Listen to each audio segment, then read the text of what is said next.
ಓಂ ಸಾಯಿರಾಮ್.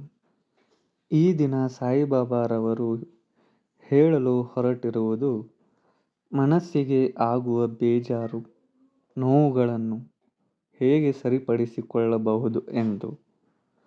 ಮನುಷ್ಯರು ಸಾಮಾನ್ಯವಾಗಿ ತುಂಬ ವಿಷಯಗಳಲ್ಲಿ ಇನ್ನೊಬ್ಬರು ನನಗೆ ಹಾಗೆ ಮಾಡಿದರು, ಇನ್ನೊಬ್ಬರು ನನಗೆ ಹೀಗೆ ಎಂದರು, ಅವರಿಗೆ ನಾನು ಹಾಗೆ ಮಾಡಿದೆ ಆದರೆ ಅವರು ಅದನ್ನು ನೆನಪಿಸಿಕೊಳ್ಳದೆ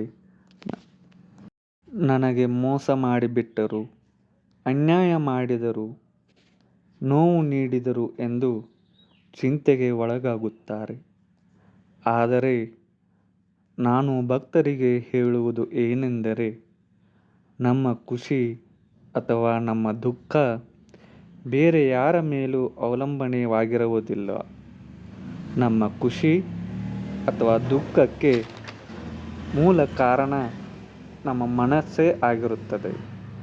ಯಾರು ಏನೇ ಮಾಡಿದರೂ ಅಂತಿಮವಾಗಿ ನಮ್ಮ ಮನಸ್ಸು ಅದಕ್ಕೆ ಹೇಗೆ ರಿಯಾಕ್ಟ್ ಮಾಡುತ್ತದೆಯೋ ಅದರ ಮೇಲೆ ಖುಷಿ ದುಃಖಗಳು ಅವಲಂಬನೆಯಾಗಿರುತ್ತವೆ.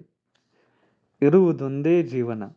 ಇನ್ನೊಬ್ಬರ ಮಾತಿಗೆ ಅಥವಾ ಇನ್ನೊಬ್ಬರ ವಿಷಯಕ್ಕೆ ನಮ್ಮ ಜೀವನ ಅತ್ಯಮೂಲ್ಯ ಕ್ಷಣಗಳನ್ನು ದುಃಖದಿಂದ ನೋವಿನಿಂದ ಕಳೆಯಬಾರದು.